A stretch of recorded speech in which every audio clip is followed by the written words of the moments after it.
బల్లలోనికి మనం వెళ్ళకముందు పరిశుద్ధ గ్రంథంలో నుండి కొన్ని మాటలను మనము చదువుకుందాము.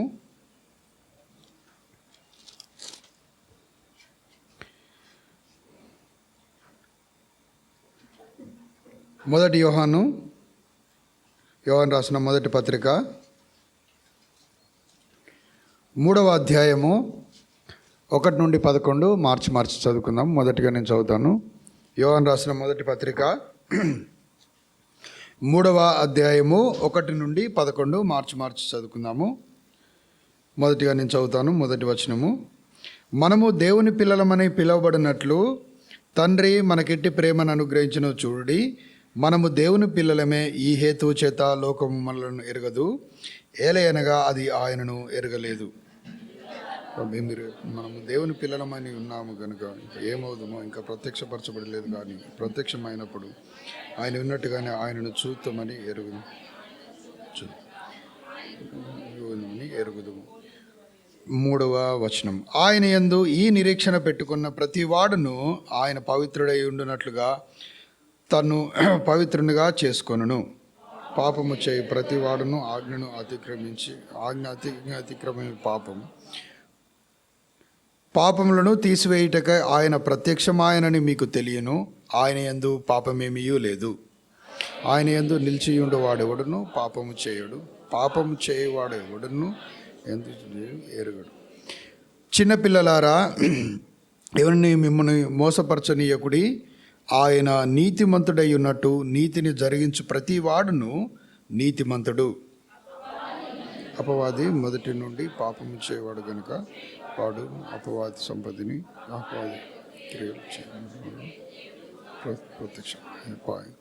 దేవుని మూలముగా పుట్టిన ప్రతి వానిలో ఆయన బీజము నిలుచును గనుక వాడు పాపము చేయడు. వాడు దేవుని మూలముగా పుట్టినవాడు గనుక పాపము చేయజాలడు. దీనిని బట్టి పిల్లలు నీతిమంతుడు జరిగించు ప్రతి వాడు సహోదరుని ప్రేమించేవాడు. 11 అందరం కలిసి చదువుకుందాము. మనము ఒకరినొకరు ప్రేమించవాలని మొదటి నుండి ఉన్న వర్తమానమే. దేవుని సాయం కొరకు చిన్న ప్రార్థన చేసుకుందాము. ప్రేమగల పరలోకమందున్న తండ్రి, కృపయు కనికరమ గల దేవా, మీకెంతో వందనాలు, స్తోత్రాలు చెల్లించుకుంటూ ఉన్నాం.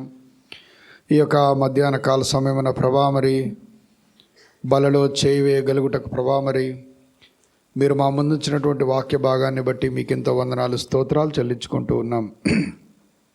వాక్యానుసారంగా ప్రభా, మరి వాక్యపు వెలుగులో మమ్మల్ని మేము ప్రభా మరి పరీక్షించుకొని యోగ్యమైనటువంటి రీతిలో ప్రభా మరి మీ యొక్క శరీరానికి సాదృశ్యమైనటువంటి బలలో చేయవేయగలుగుటకు మాకు యోగ్యతను అనుగ్రహించమని మిమ్మల్ని బ్రతిమలాడి వేడుకుంటూ ఉన్నాను.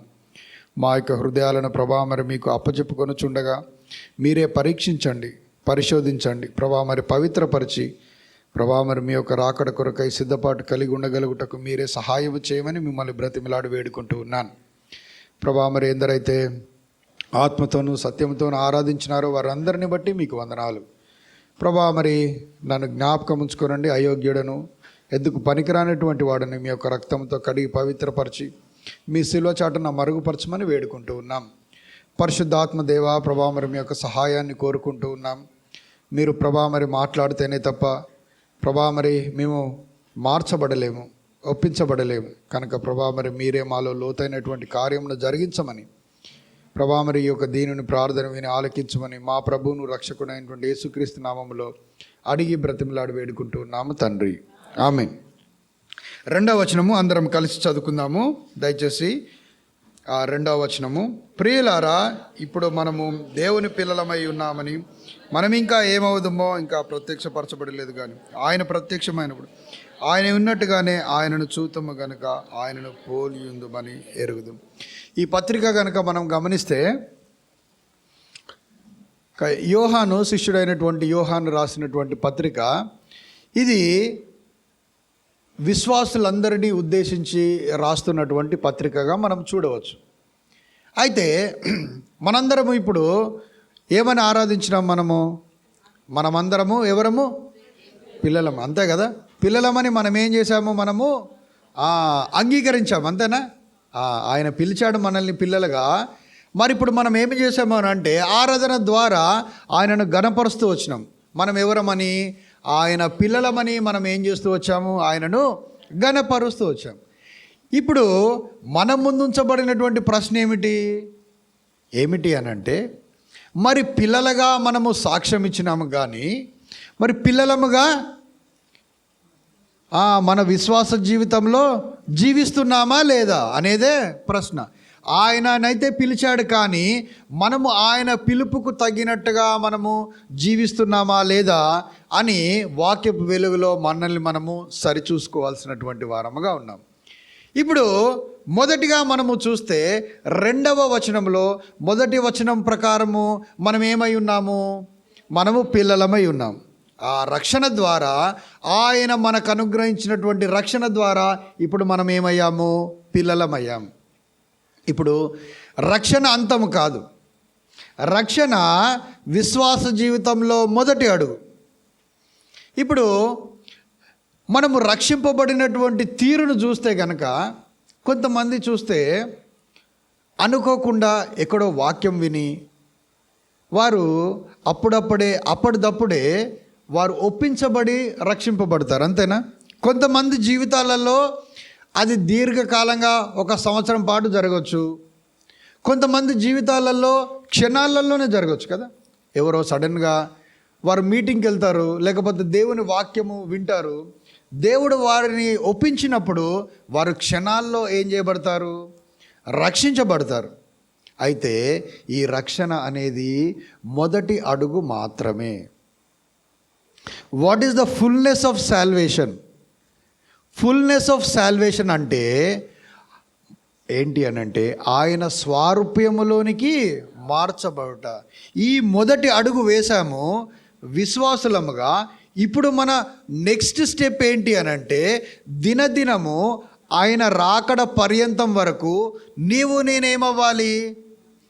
ఆయన ఇమేజ్లోనికి మనము మార్చబడాలి. We should be transformed into his image. ఆయన స్వారూప్యములోనికి మనము మార్చబడుతూ రావాలి. అది ద ఫుల్నెస్ ఆఫ్ సాల్వేషన్. కాబట్టి ఈ విశ్వాస జీవితంలో మనము ఎట్లా ఉన్నాము? ఆయన పోలికలోనికి మార్చబడుతున్నామా లేదా అని వాక్యపు వెలుగులో మనల్ని మనము చూసుకోవాల్సినటువంటి వారముగా ఉన్నాం. ఇప్పుడు పిల్లలు పెద్దగా అవుతూ ఉన్నప్పుడు మన కుమార్తె కానీ కుమారుడు కానీ మన పోలికలు కనబడ్డప్పుడు ఎట్లుంటుంది? సంతోషం, చాలా సంతోషంగా ఉంటుంది కదా. ఏదైనా తండ్రి దూరంగా ఉన్నాడు అనుకోండి, లేకపోతే ఏదో ఆర్థిక పరిస్థితుల వల్ల తండ్రి దూరం వెళ్ళిపోయాడు వేరే దేశానికి. ఇప్పుడు తన పిల్లలు తనకు గుర్తొచ్చినప్పుడు ఏం చేస్తూ ఉంటాడు? ఆలోచిస్తుంటాడు కదా. ఇప్పుడు ఫోటోలు ఏం అవసరం లేదు, స్టేటస్లు వాట్సాప్ స్టేటస్ చూసుకుంటే అంతేనా, అర్థమైపోతుంది. ఏమనుకుంటాడు? తండ్రి మురిసిపోతూ ఉంటాడు కదా. నేను 10వ తరగతిలో సేమ్ ఇట్లనే ఉండేది. వీడు నిల్చున్నప్పుడు ఇట్లా సైడ్ నుండి చూస్తే ఎట్లున్నాడు? సేమ్ నాలాగానే ఉన్నాడని ఎట్లా ఒక సంతోషం ఉంటుంది కదా. ఆ సంతోషాన్ని మనము వర్ణించలేము కదా, ఎంతో సంతోషాన్ని ఇస్తుంది. మరి రక్షింపబడినటువంటి మన విషయంలో కూడా తండ్రి అయినటువంటి దేవుడు, ఆ ప్రభు అయినటువంటి యేసుక్రీస్తు కూడా అదే ఒక ఆశను నీపైన నాపైన కలిగి ఉంటాడు.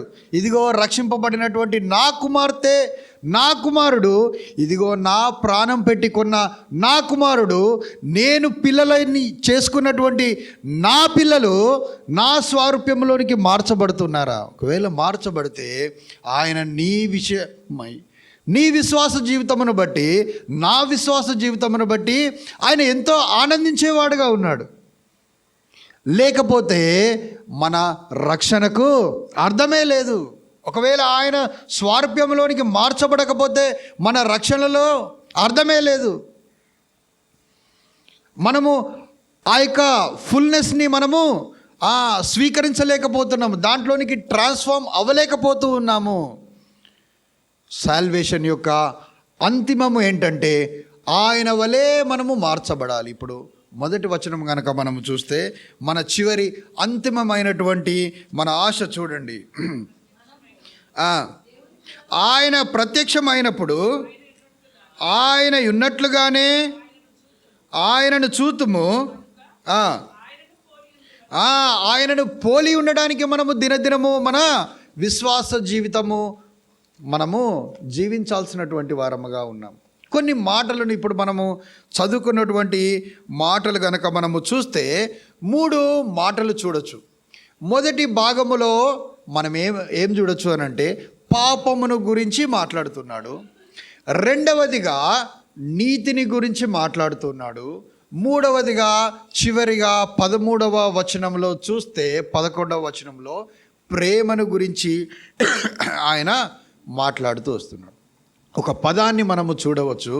ఇప్పుడు ఈ యొక్క రక్షణ క్షణాల్లో జరిగినటువంటి తర్వాత ఆయన స్వారూప్యంలోనికి మార్చబడడం అనేది నిమిషాల్లో జరిగేటువంటి పని కాదది కదా.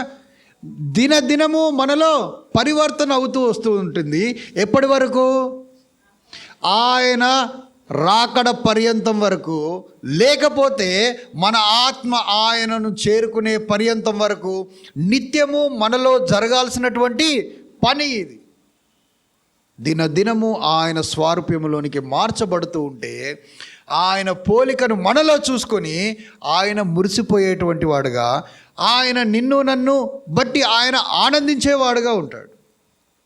అదే మన ధ్యేయమై ఉన్నది. ఆయన స్వారూప్యంలోనికి మార్చబడాలి. ఒక మాటను చూడవచ్చు. మనము చిన్నగా మనం అర్థం కావడానికి ఒక మాటను చెప్పుకోవచ్చు. మనం ఏంటంటే అభ్యాసము అని చూడవచ్చు. అది ప్రాక్టీసింగ్.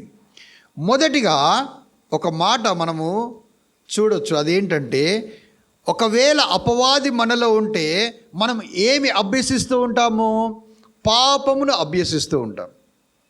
ఒకవేళ యేసుక్రీస్తు ప్రభువారి బీజము మనలో ఉంటే ఏమని రాయబడింది అనంటే వాడు పాపము చేయడు, జాలడు, చేయడానికి కూడా ప్రయత్నించడు.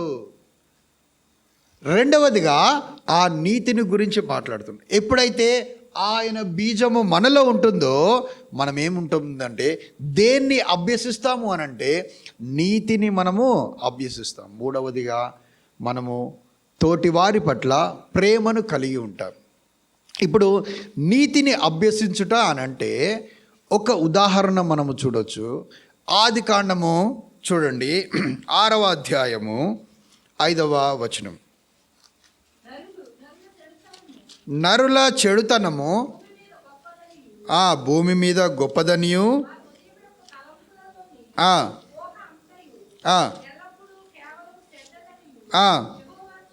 యెహోవా చూచి తాను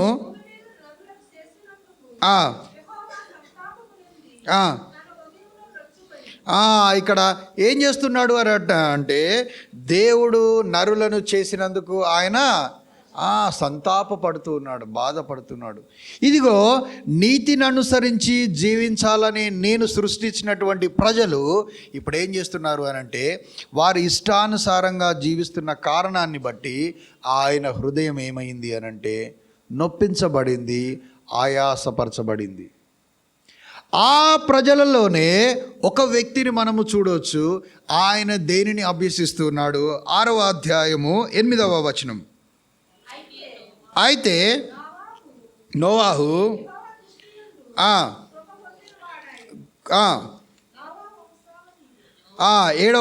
7వ అధ్యాయము 1వ వచనం చూడండి. ఈ తరము వారిలో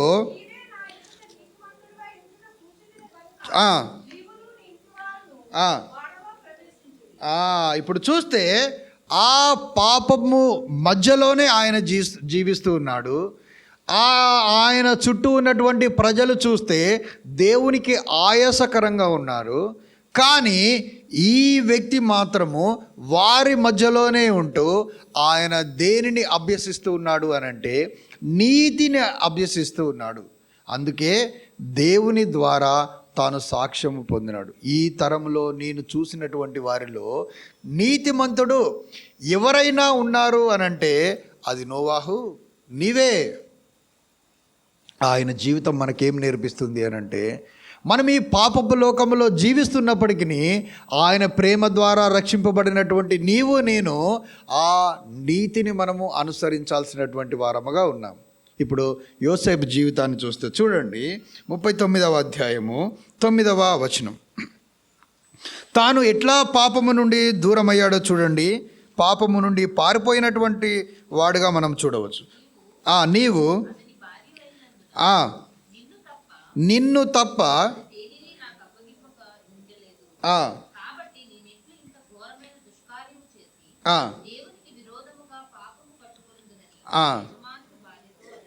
ఇప్పుడు పోతిఫర్ భార్య తనను ఏం చేస్తుంది అని అంటే ప్రలోభ పెడుతూ ఉన్నప్పుడు యవ్వనస్తుడైనటువంటి యోసేపు ఆయన ఏం చేస్తున్నాడు అని అంటే ఆ యొక్క పాపానికి లొంగకుండా ఏం చేస్తున్నాడు అని అంటే పాపము నుండి ఆయన పారిపోతున్నాడు. ఏమంటున్నాడు అని అంటే నా దేవునికి వ్యతిరేకంగా నేను పాపము ఏ విధంగా నేను చేయగలను, లేదు నేను ఇట్టి పాపాన్ని చేయలేను అంటున్నాడు. మనం ఒక మాటను చూడొచ్చు. అందుకొరకే నీతిని అనుసరించేటువంటి వ్యక్తి పాపము చేయడు, పాపము చేయజాలడు, చేయడానికి కూడా ఆయన ఆలోచన లేదు. అట్టి లక్షణము మనం ఎక్కడ చూస్తున్నాము?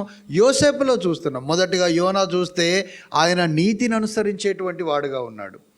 ఈయన అనేకమైనటువంటి ప్రలోభాలకు లోనవ్వకుండా ఆయనలో ఆ యొక్క శోధన వచ్చినప్పటికీ ఆయన ఏం చేస్తున్నాడు అని అంటే ఆ శోధన నుండి తప్పించబడి ఇప్పుడు నీతిమంతుడుగా జీవిస్తున్నాడు. అందుకే వారు నీతిమంతుడు అని నోవాహు సాక్ష్యము పొందాడు.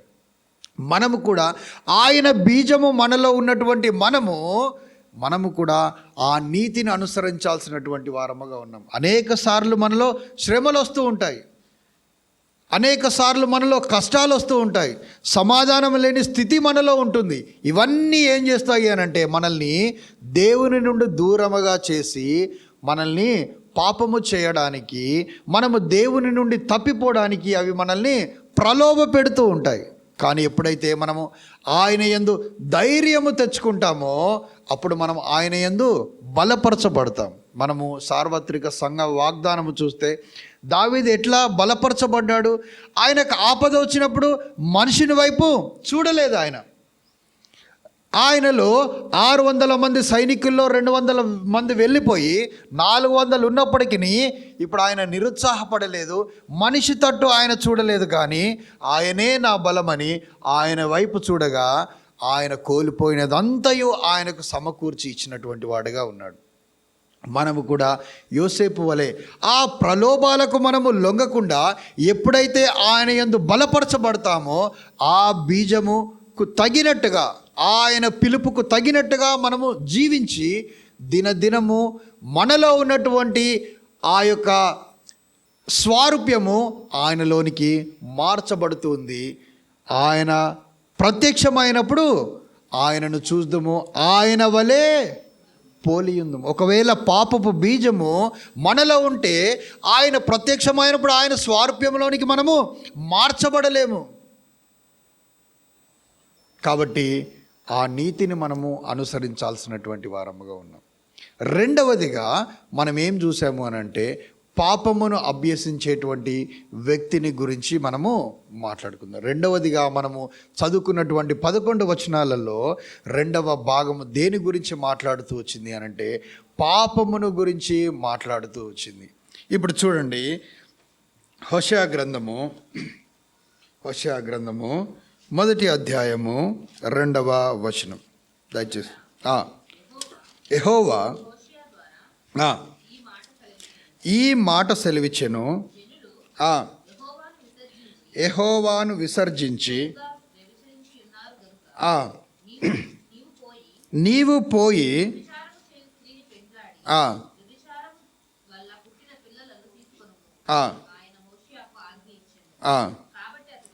అతడు పోయి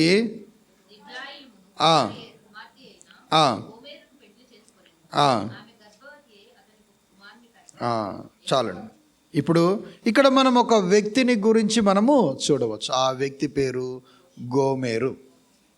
ఇప్పుడు గోమెరు జీవితం కనుక చూస్తే హోషేయ ప్రవక్త ఆయనకు దేవుడు ఆజ్ఞాపిస్తున్నాడు. ఏమని అనంటే ఈ ఇశ్రాయేలీలు చూస్తే బహుగా చెడిపోయారు, కాబట్టి నీవేం చేయాలయ్యా అనంటే నీవు వెళ్ళి ఒక వేశ్యను నీవు వివాహము చేసుకోవాలి అనగానే హోషేయ ప్రవక్త దేవుని ఆజ్ఞను ఆయన లోబడినటువంటి వాడై ఏం చేస్తున్నాడు అని అంటే ఆమెను వివాహము చేసుకున్నాడు. ఒకవేళ ఈ వివాహముకు ముందు తన జీవితాన్ని గనక మనము పరిశీలించగలిగితే ఆమెకి ఇప్పుడు గుర్తింపు లేదు కదా సమాజంలో. ఆమె వేశ్యగా ముద్రించబడింది. ఆమెకు కుటుంబం లేదు కదా. ఆమెకి ఎవరైనా బంధువులు ఉంటారా? ఉండరు. ఏమాత్రము గుర్తింపు లేదు, కుటుంబం లేదు. ఆమె తృణీకరించబడినటువంటి స్త్రీగా ఉంది.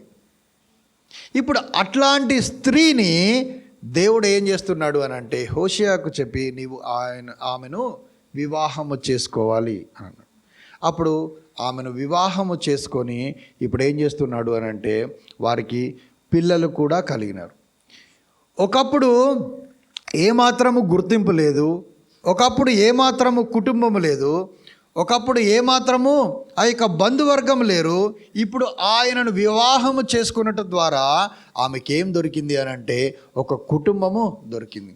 ఎవరయ్యా ఆమె అని అంటే హోషేయ భార్య అనేటువంటి పిలుపు ఆమె దక్కించుకుంది. ఒక గౌరవాన్ని ఆమె దక్కించుకుంది. ఇప్పుడు కొన్ని సంవత్సరాల తర్వాత ఆమె ఏం చేసింది అని అంటే ఈ జీవితం ఆమెకు నచ్చలేదు. ఈ గోమెరు ఒకప్పుడు ఆ యొక్క తృణీకరించబడినటువంటి వేశ్య వలె జీవిస్తున్నటువంటి ఆమెకు ఇప్పుడు మంచి కుటుంబం లభించింది. కానీ కొన్ని సంవత్సరాల తర్వాత ఆమెకి ఏమనిపించింది అని అంటే ఆ జీవితము నచ్చలేదు. ఆమెకు నచ్చక ఆమె ఏం చేస్తుంది అని అంటే తిరిగి వెనుకకు తిరిగి ఆమె తిరిగి తన గత జీవితాన్ని అభ్యసిస్తూ వచ్చింది. ఈ గుర్తింపు, ఈ ప్రేమ, ఇవన్నీ ఆమెకేమీ నచ్చలేదు. తిరిగి ఏం చేసింది అని అంటే ఆ యొక్క గత జీవితాన్నే ప్రేమిస్తూ మరలా పాపంలోనికి వెళ్ళి పాపాన్ని ఆమె అభ్యసిస్తూ వచ్చింది.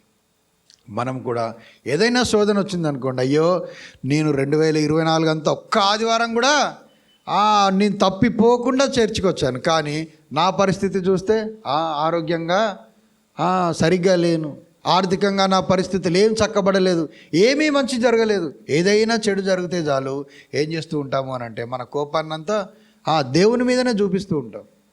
వెంటనే మనం ఏం చేస్తూ ఉంటాము అని అంటే మన గత జీవితమే మనకు గుర్తొస్తుంది. అప్పుడు బాగానే ఉన్నాను కదా, ఇప్పుడు దేవుని మీద విశ్వాసం ఉంచాను కానీ నాలో ఏమి లేదు, ఎట్లాంటి మార్పు లేదు. ఎందుకు నేను ఇక ఆయనను నమ్మి విశ్వసించి వెంబడించాలి? ఎప్పుడైతే అపవాది మనల్ని ప్రేరేపిస్తుందో మనం ఏం చేస్తూ ఉంటాము అని అంటే మన స్థితిగతులను బట్టి మనము వెనక్కి వెళ్తూ ఉంటాం. కానీ యోసేపు అయితే తాను ఛాలెంజ్ చేసినటువంటి వాడుగా ఉన్నాడు. నా దేవునికి వ్యతిరేకంగా నేను ఇంత ఘోరమైనటువంటి పాపమును ఏ విధంగా చేయగలను? యవ్వనస్తుడై ఉండి ఎంతో బలంగా అయినటువంటి మాటలు ఆయన మాట్లాడుతూ వచ్చాడు. నేను చేయను అని ఆ పరిస్థితిలో నుండి ఆయన ఏం చేస్తూ వచ్చాడు అని అంటే పారిపోతూ వచ్చాడు. అట్లాంటి జీవితం జీవిస్తేనే ఆయన వచ్చినప్పుడు ఆయన వలే మనం కనబడతాం. ఒక చిన్న ఉదాహరణ చెప్తాను. ఈ మన సర్కస్లలో మనము ఏనుగులను చూస్తూ ఉంటాం కదా, ఆ ఏనుగులు చిన్నప్పుడు తెస్తారంట. ఇంత చిన్నగా ఉన్నప్పుడు ఏనుగులను తెస్తారంట. ఇప్పుడు ఏనుగుకి ఉన్నంత బలము చాలా గొప్పది కదా, చాలా గొప్ప బలం ఉంటుంది వాటికి. మనకు ఉండదు కానీ మంచి ఒక 10 మంది మనుషులకు ఉండేటువంటి బలం దానికి ఒక్కదానికి ఉంటుంది. ఇప్పుడు అది ఎట్లాంటి డిస్ట్రక్షన్ కానీ విధ్వంసం చేయకుండా ఉండడానికి దాన్ని ఏం చేస్తారు అని అంటే చిన్నగా ఉన్నప్పుడే దాని కాళ్ళను కట్టేస్తారంట. దేనితో కట్టేయాలి? ఇప్పుడు చైన్తో కట్టేయాలి కదా. చైన్తో కడితేనే ఆగుతుంది, లేకపోతే ఆగిద్దా? ఆగదు. ఇంత లావు చైన్తో దాన్ని కట్టేసి స్తంభానికో చెట్టుకో కట్టేస్తారంట. అప్పుడు అది ఏం చేయలేదు, కదలలేదు. అది ఏం చేస్తుంది? అయినా ప్రయత్నిస్తుందా లేదా?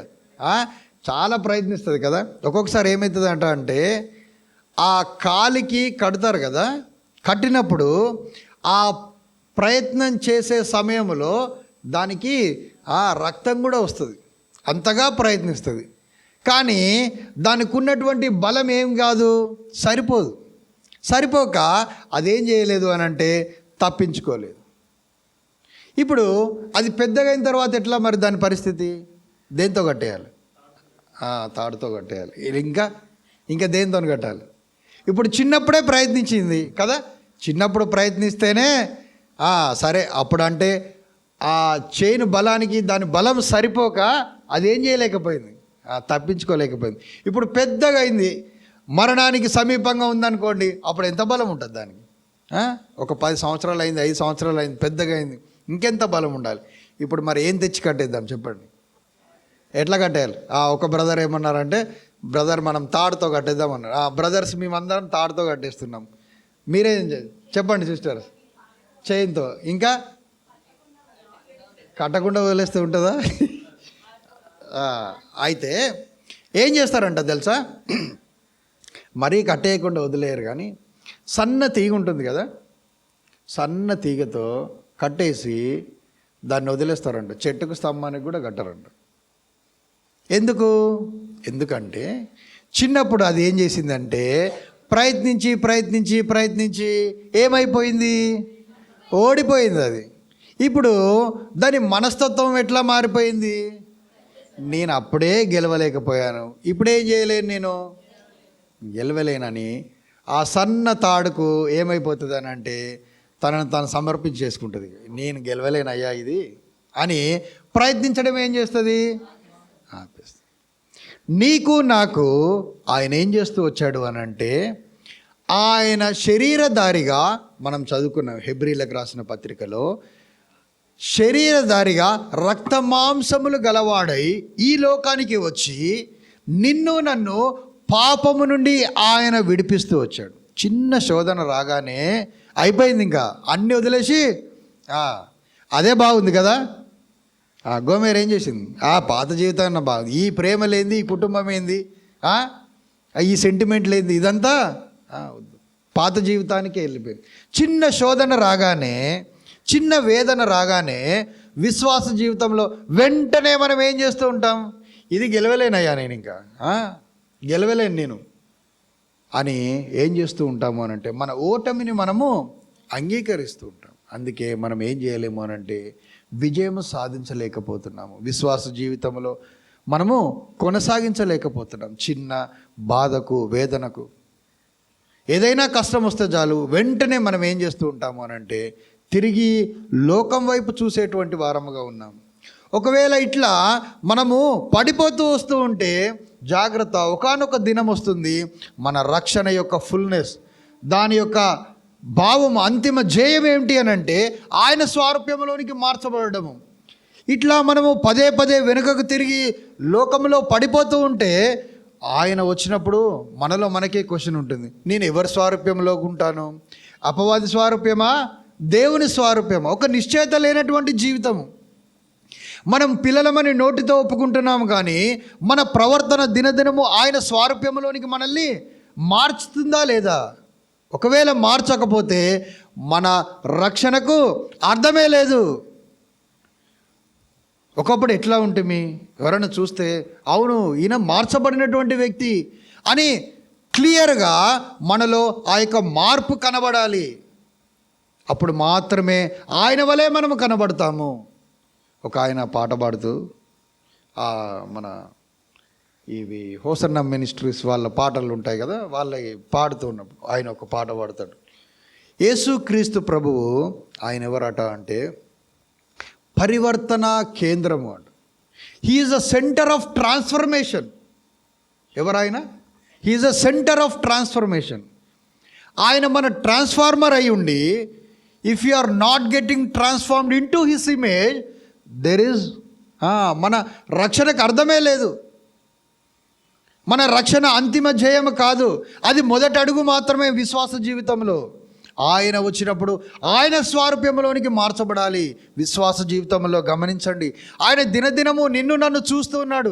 ఇదిగో అబ్బా నా కుమారుడు మాట్లాడుతుంటే, ఇదిగో నా ప్రేమ ఆయనలో కనబడుతూ ఉంది. ఇదిగో శోధన వచ్చినప్పుడు తప్పించుకుంటే, ఇదిగో శోధనలో నేను ఎలాగనైతే తప్పించుకున్నానో అపవాదిని సిగ్గుపరిచేలాగా చేసి, మరణమా నీ ముల్లెక్కడ అని నేను దాన్ని ఛాలెంజ్ చేశాను.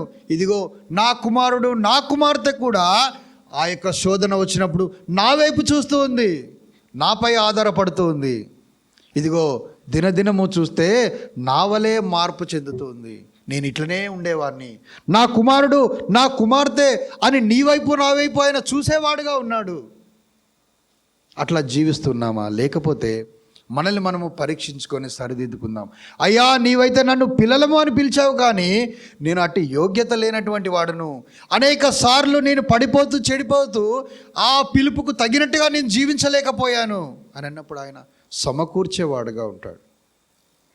ఒక వ్యక్తిని చూద్దాము, తన జీవితంలోని పరివర్తన ఎట్లా మార్చబడిందో మనం చూద్దాం.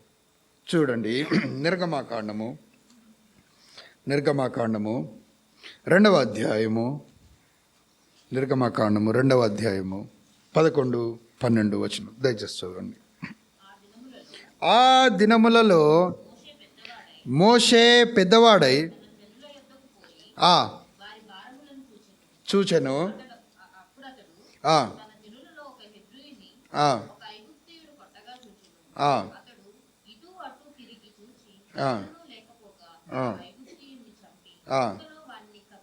చాలండి. ఇప్పుడు ఎవరి గురించి చూసామండి? మోషే కదా. మోషే ఇప్పుడు పెద్దవాడయ్యాడు. పెద్దవాడై ఏమని చూస్తున్నాము అని అంటే, ఆయన ఒక హెబ్రీయుడు, ఐగుప్తీయుడు, వాళ్ళు గొడవ పడుతూ ఉన్నారు. ఆయనకు నచ్చలేదు కదా, బాధ అనిపించింది. అయ్యో, నా హెబ్రీయుని ఆయన ఏం చేస్తూ వచ్చాడు అని అంటే బాధ పెడుతూ ఉన్నాడు, కొడుతూ ఉన్నాడు అని చెప్పి ఆయనకు బాధ అనిపించింది. యవ్వనస్తుడు కదా, కోపము ఆపుకోలేకపోయాడు, ఆగ్రహం వచ్చేసింది. ఇప్పుడు ఏం చేస్తూ వచ్చాడు అని అంటే, ఎవరు లేని సమయాన్ని చూసి ఆ ఐగుప్తీయుని చంపేశాడు. ఇప్పుడు దీన్ని మనం ఏమనుకుందాము అని అంటే స్టేజ్ 1 అనుకుందాం. మోషే జీవితంలో this is the first stage. First stage ఏంటి? యవ్వనస్తుడు ఆ యొక్క అన్యాయాన్ని ఆయన చూడలేకపోయి వెంటనే ఆయన ఏం చేస్తున్నాడు అని అంటే తన కోపాన్ని చూపిస్తున్నాడు, తనని చంపి వేశాడు. ఇది మోషే జీవితంలో మనము మొదటి స్టేజ్గా మనం చూడవచ్చు. తర్వాత స్టేజ్ని చూద్దాం మనం. 32వ అధ్యాయము 10వ వచనం. కావున నీవు ఊరకుండుము, ఆ మండును చెప్పగా బ్రతిమాలుకొని యెహోవా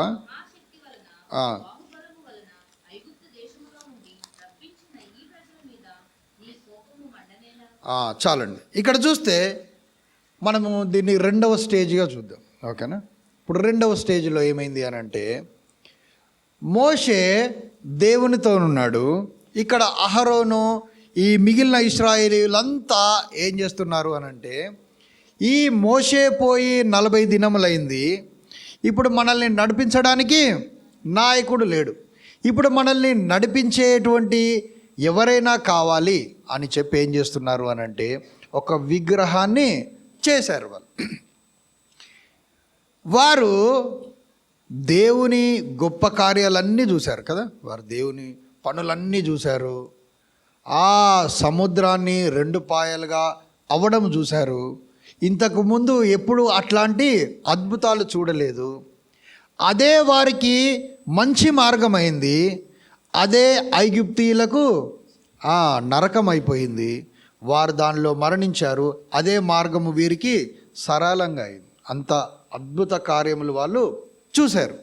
ఇప్పుడు ఈ 40 దినాలు ఆలస్యం అవ్వగానే వీరేం చేస్తున్నారు అని అంటే ఒక దేవతను, వారు విగ్రహాన్ని సృష్టించి ఏం చేస్తున్నారు అని అంటే ఈ విగ్రహమే మనల్ని నడిపిస్తుంది అని అనుకున్నారు. ఇది గ్రహించినటువంటి దేవునికి ఏమైంది?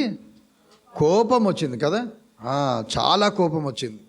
నేను ఇంతగా ప్రేమిస్తే, నేను ఇంతగా వీరికి సహాయము చేస్తే నా నుండి సమాధానం రావడము, లేకపోతే వీరిని నడిపించడం ఒక 2 రోజులు ఆగిపోగానే, 40 దినాలు ఆగిపోగానే వీరు నన్ను కాకుండా వీరేం చేస్తున్నారు?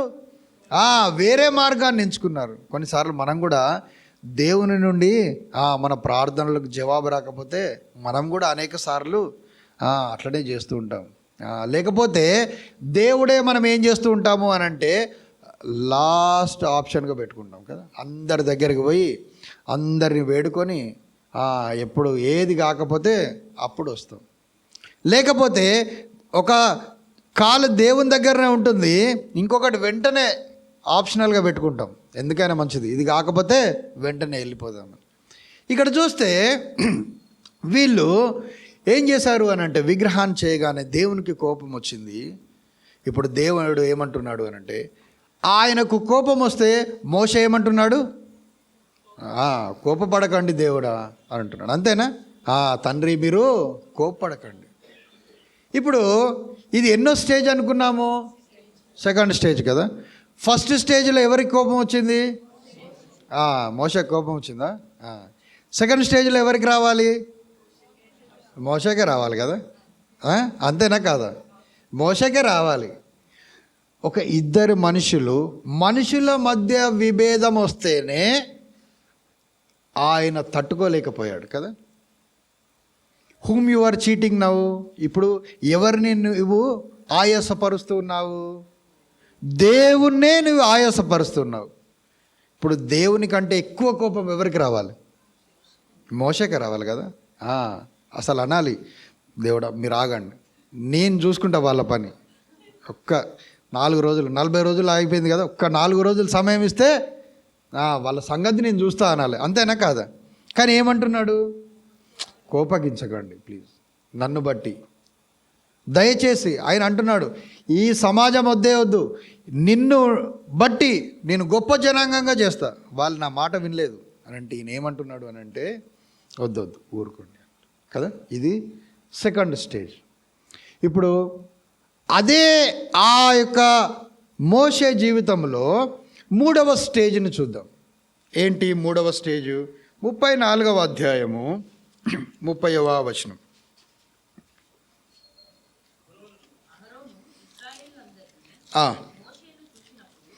మోషేను చూచినప్పుడు అతని ముఖ చర్మము ప్రకాశించెను గనుక 35 కూడా చదవండి. ప్రకాశింపగా ఇది 3వ స్టేజ్. 3వ స్టేజ్లో ఏమవుతుంది? ఇశ్రాయేలీలు ఎవరిని చూడలేకపోతున్నారు? మోషేను. ఎందుకు చూడలేకపోతున్నారు? దేవుని ఆ వెలుగు ఎక్కడ రిఫ్లెక్ట్ అవుతుంది? మోషే మొహం మీద రిఫ్లెక్ట్ అవుతుంది కదా. ఫస్ట్ స్టేజ్లో కోపిష్టి, సెకండ్ స్టేజ్లో ట్రాన్స్ఫార్మ్డ్ కదా. ఆయన ప్రవర్తన ట్రాన్స్ఫార్మ్ అయింది. ఇప్పుడు దాని అవుట్కమ్ ఏంటి? దేవుని స్వారూప్యంలోనికి మార్చబడ్డాడు. ఒకవేళ గమనించండి, అదే కోపము తనలో ఉంటే దేవుని ఆ యొక్క వెలుగు ఆయన ముఖములో ప్రతిబింబించేదా? లేదు. ఎక్కడైతే నీతి ఉంటుందో అక్కడ పాపము ఉండదు. ఎక్కడైతే పాపం ఉంటుందో నీతి ఉండదు. నీతి లేకపోతే ఆయన స్వారూప్యము కానీ ఆయన పోలిక కానీ అక్కడ కనబడదు. ఆయన ఏం చేయబడ్డాడు అని అంటే హీ వాజ్ ట్రాన్స్ఫార్మ్డ్. ఆయన పరివర్తన చెందినటువంటి వాడుగా ఉన్నాడు. కాబట్టి ఇప్పుడు ఏమైంది? ఆయన ఎవరి స్వారూప్యంలో కనబడుతున్నాడు? దేవుని వెలుగు ఆయనలో కనబడి ఆయన వలె ఆయన మారుతూ వచ్చి ఎవరు చూడలేకపోతున్నారు? ఇశ్రాయేలీయులు ఆయనను చూడలేకపోతున్నారు. ఇది కదా విశ్వాస జీవితంలో నా నుండి ఆయన కోరుకుంటున్నటువంటి విషయం. రక్షణ మాత్రమే కాదు, రక్షింపబడినటువంటి నేను దినదినము ఈ యొక్క లోకానికి వెలుగై ఉండి ఆయన స్వారూప్యము నీలో నాలో కనబడుతూ ఉండాలి. అప్పుడు మాత్రమే నిశ్చయంగా మరణ పడకలో మనం చెప్పవచ్చు, ఇదిగో ఆయన ముందు నేను ఉంచబడినప్పుడు ఆయన వలె నేను మారుతాను, ఆయన వలె నేను కనబడతాను, ఆయన స్వారూప్యములో నేను ఉంటాను, మహిమా శరీరమును నేను ధరించుకుంటాను. అదే కోపము, అదే పాపము, చిన్న చిన్న విషయాలకు శోధనలకు పడిపోతూ సమాధానం లేనప్పుడు తిరిగి గోమేరు వలె మన పాత జీవితాన్ని చూస్తూ, అయ్యా నేను నీ కుమారుణ్ణి, నీ కుమార్తెను, నీ వారసుని, నీ దత్తపుత్రుణ్ణి అని అంటే అది నీ నోటి వరకే పరిమితం అవుతుంది. ఆయన వచ్చినప్పుడు ఏమో ఎవరి స్వారూప్యంలోనికి మార్చబడతామేమో. బహుశా ఒకవేళ అపవాది స్వారూప్యంలోనికి మార్చబడితే అంతకన్నా దౌర్భాగ్యమైనటువంటి పరిస్థితి ఈ విశ్వాస జీవితంలో లేనే లేదు.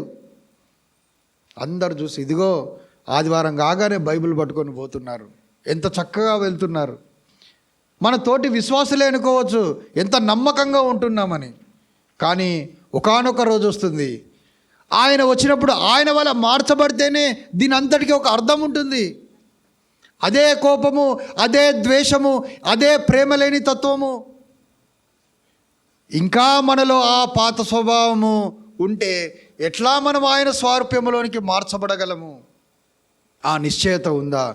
ఆయన బీజము మనలో ఉంటేనే తప్ప మనము నీతిని అనుసరించి యోసేపు వలె ధైర్యంగా నేను చేయను, చేయజాలను అని జీవించగలము. అటు విశ్వాస జీవితం నీవు నేను జీవించాలని ఆయన కోరుతూ ఉన్నాడు. అనేక శోధనలు వస్తూ ఉంటాయి, కానీ మనము దాని నుండి తొలగిపోనటువంటి వారముగా ఉండాలి. ఎట్లా చూద్దాం, ఆ మాటను కూడా మనం చూద్దాం. 7వ వచనం చదవండి దయచేసి. మన మూల భాగము 7వ వచనం. మూల భాగం అంటే ఏది తీస్తున్నారు? మోసపరచనీయకుడి,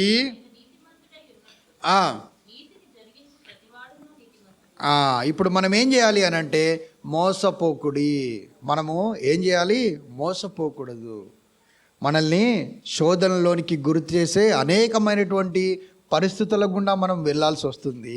కానీ ఏం చేస్తున్నాడు అని అంటే యోహాను మనల్ని హెచ్చరిస్తున్నాడు, ఓ విశ్వాసులారా, there is always a chance for getting deceived. మీరేం చేయాలి? జాగ్రత్తగా ఉండండి, మెలకువగా ఉండండి. చూడండి పేతురు అదే మాటను ఏమంటున్నాడు. 1 పేతురు 5వ అధ్యాయము 8వ వచనం. నిబ్బరమైన బుద్ధి గలవారై మెలకువగా ఉండుడి.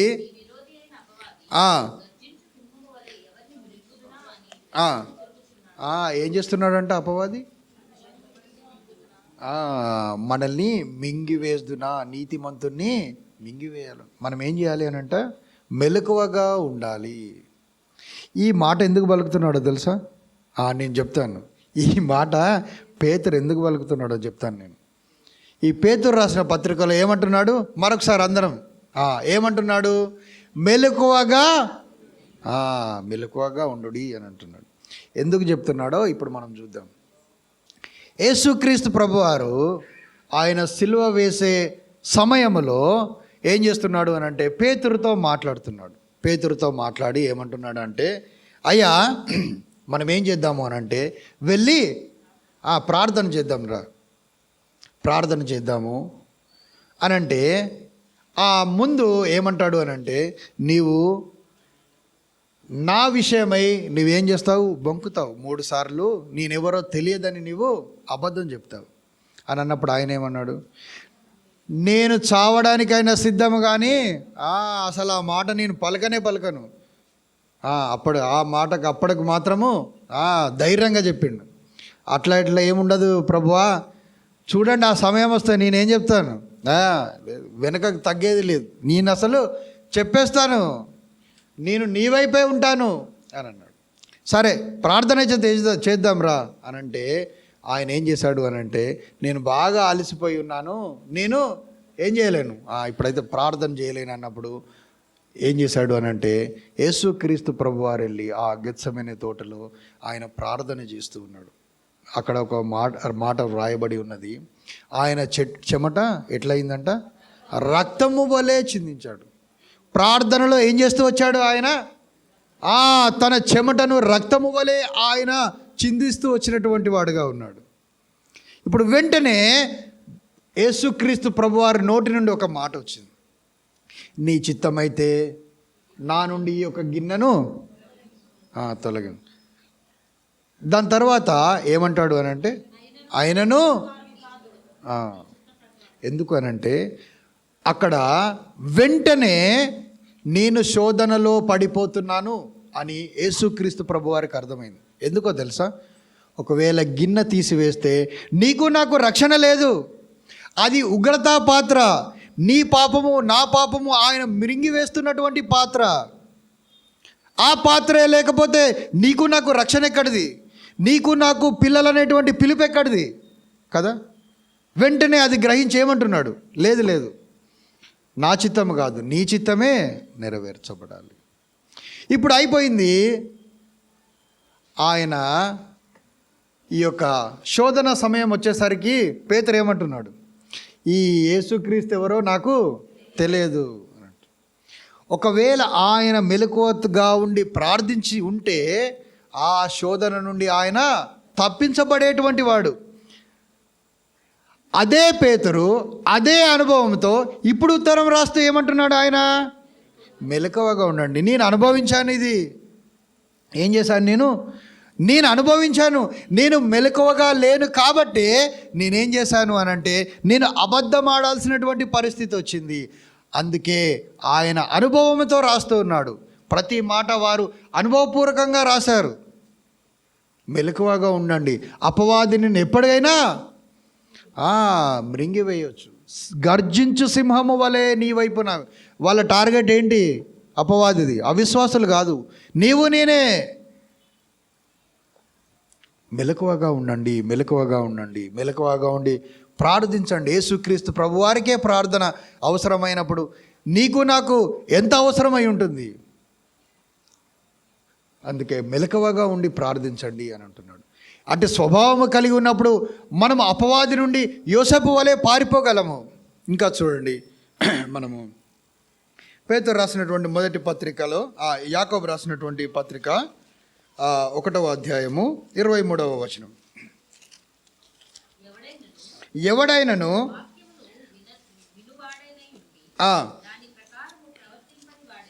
దాని ప్రకారము ప్రవర్తించని వాడైతే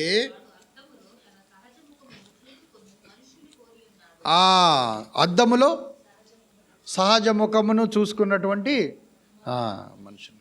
ఇప్పుడు అద్దంలో మనం చూసుకుంటే ఎట్లున్నామో కనిపిస్తాం కదా. ఇప్పుడు ఒక ఎక్స్పెరిమెంట్ చేద్దాం మనం. ఏంటంటే మనల్ని మనం ఒకసారి ఊహించుకోండి, కళ్ళు మూసుకొని. ఎవరికైనా ఎవరి మొహం గుర్తొస్తుందా? వేరే వాళ్ళని కాదు, మనల్ని మనమే చూసుకోవాలి. ఒకసారి కళ్ళు మూసుకొని ఒక 2 సెకండ్స్ వేరే వాళ్ళ ఫేస్ కాదు, మీ ఫేస్ ఎట్లుంటుందో ఒకసారి ఊహించుకోండి. ఎవరు వచ్చారు? రాదు కదా. అన్నీ వస్తాయి. 10 సంవత్సరాల క్రితం చూసిన వ్యక్తి ఆయన దృశ్యం కూడా మనకు కనిపిస్తుంది, కానీ మనది రాదు. వాక్యము నుండి వెడలిపోతే నీ సహజ ముఖము, నీ సహజ స్వభావము మనకు, ఈ వాక్యమే మనకు అర్థమై ఉండి నీ నిజ స్వరూపము నీకు నాకు అద్దం ముందు ఉన్నప్పుడు మాత్రమే మనం కనబడతాం. మనం అసలు మన మొహాన్ని ఇట్లా స్కెచ్ కూడా అసలు మనం ఊహించుకోనే లేము. రాదు మన తలంపుకి, దృష్టికి. నీ జీవితం, నా జీవితం, విశ్వాస జీవితం నేను బాగానే కొనసాగిస్తున్నానని వాక్యము దూరంగా ఉండి మనము చెప్పలేము. అదే నీ నిజ స్వభావాన్ని తెలియజేస్తుంది. ఇవన్నీ మనము కలిసి ఉంటేనే అపవాదిని జయించగలము. ఆయన బీజము నీలో నాలో ఉంటుంది. ఆయన కనిపించినప్పుడు ఆయన స్వారూప్యంలోనికి మనము మార్చబడతాము.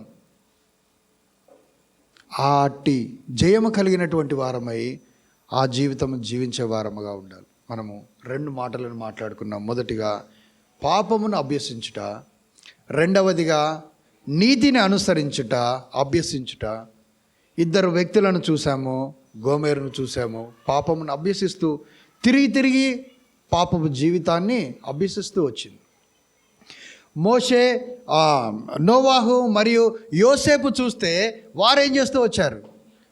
వారు నీతిని అనుసరించేటువంటి వారుగా ఉన్నారు. వారి ఆపద దినములలో ఏమాత్రము తొట్టిల్లకుండా వారు జీవిస్తూ వచ్చారు. ఈ రెండు కలయికలు కలిపినటువంటి మోషే జీవితమును చూసాం. ఎప్పుడైతే తన పాత స్వభావాన్ని తను పక్కన పెట్టాడో ఒక్కసారిగా ఇశ్రాయేలీయులంతా ఆయనను చూడలేకపోయారు. దేవుని యొక్క వెలుగును, ఆ గొప్ప వెలుగును ఆయన ముఖం మీద కనబడుతుంది. ఒక బట్ట ఆయన ముఖం మీద వేస్తే తప్ప ఆయన మాటలను వినలేనటువంటి పరిస్థితి, ఆయన వైపు చూడలేనటువంటి పరిస్థితి. అంతగా ఆయన పరివర్తన చెందినటువంటి వాడుగా ఉన్నాడు. విశ్వాస జీవితంలో అదే దేవుడు కోరుకుంటున్నాడు. మూడవదిగా మనము ప్రేమను గురించి మాట్లాడుకున్నాం. చూడండి, 1 యోహాను 3వ అధ్యాయము 11వ వచనం కదా, చివరి మాటను మనం చదువుకొని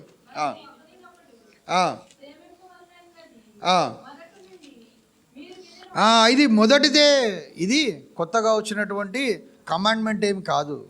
మనకు ఉన్నటువంటి మొదటి నుండి మన మధ్య ఉన్నటువంటి మనము ప్రేమ కలిగి ఉండాలి. ఒకరినొకరు మనము ప్రేమించే వారముగా ఉండాలి. ఎందుకు అనంటే, ఇప్పుడు గోమెరును హోషేయ ఏమని చెప్పాడు, దేవుడు ఏమని చెప్పాడు హోషేయకి వెళ్ళి, నీ వెళ్ళి పెళ్లి చేసుకోమన్నాడు. ఇప్పుడు పెళ్లి చేసుకొని ఆ జీవితం ఆమెకు నచ్చలేదు. తిరిగి తన పాత జీవితానికి ఆమె వెళ్ళిపోయింది. ఇప్పుడు హోషేయ ఏం చేయాలి? వేరే పెళ్లి చేసుకోవాలి కదా, అంతేనా? అంతే కదా. ఇప్పుడు నేను ఆయన స్థానంలో ఉంటే నేనైతే మనం నవ్వుకుంటున్నాం కానీ అదే చేస్తాం. మనసు ఒప్పుతుందా? ఒప్పదు. ఇప్పుడు దేవుడు మరలా హోషేయను పిలుస్తున్నాడు. ఇదిగో, నీ దగ్గర ఉన్నటువంటి ద్రవ్యం కన్నా ఎక్కువ పెట్టి ఆమెను కొను. నీ ప్రేమను చూపించి ఇప్పుడు నువ్వేం చేయి, ఆమెను మరలా నీ భార్యగా చేసుకోవాలి.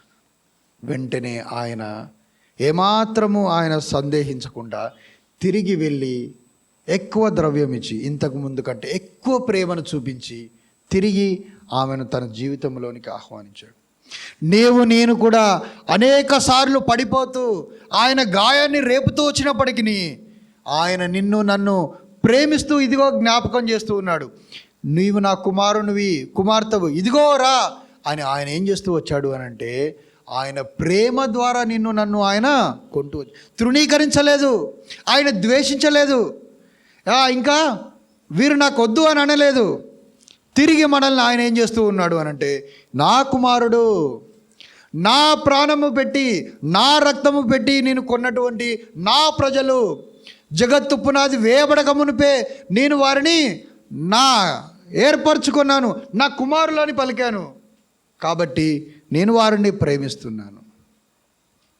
ఇంతగా దిగజారిపోయినటువంటి మనల్ని, దౌర్భాగ్యుల్ని ఆయన ప్రేమిస్తే మన తోటి వారిని ఎందుకు మనం ప్రేమించలేకపోతూ ఉన్నాము?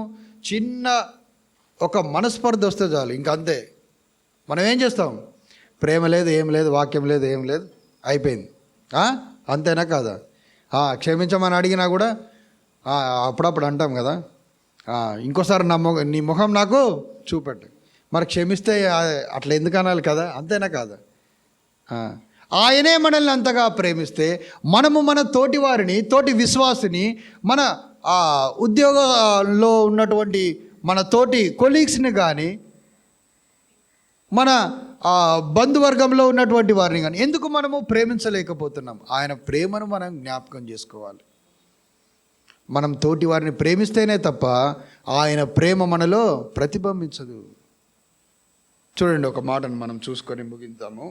1 కొరింథీ 13వ అధ్యాయము 1వ వచనం. కొరింథీయులకు రాసిన మొదటి పత్రిక. దేవదూతల భాషలతోనూ నేను మాట్లాడినను ప్రేమ లేని వాడనైతే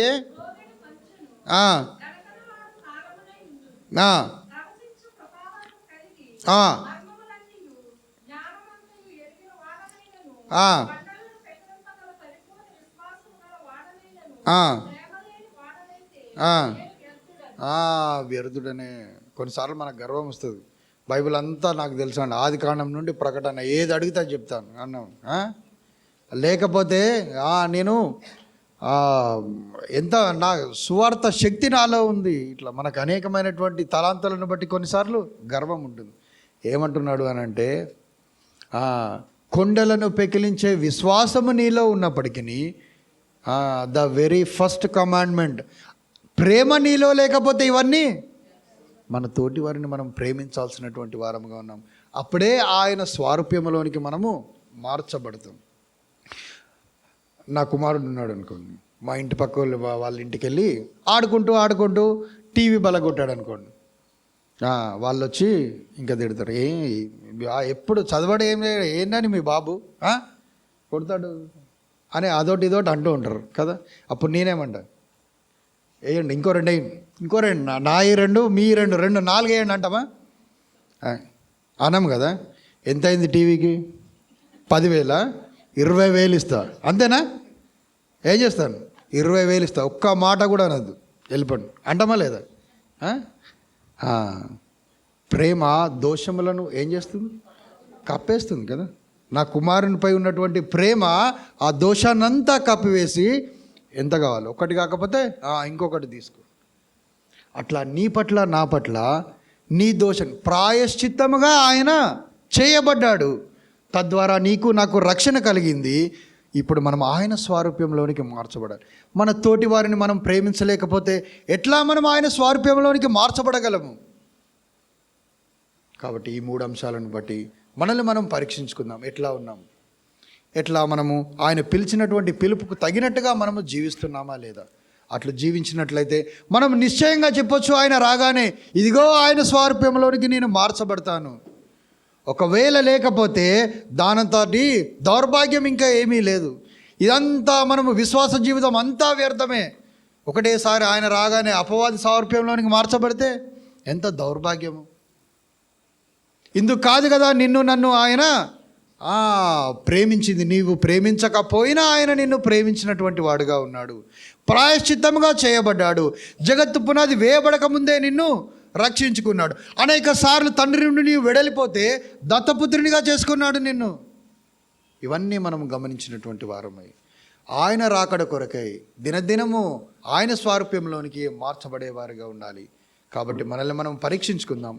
ఏదైనా ఆయాసకరమైనటువంటి ఉంటే మనల్ని మనము ఆయన రక్తములో పరిశుద్ధపరచబడినటువంటి వారమై ఆయన రాకడ కొరకై సిద్ధపడే వారంగా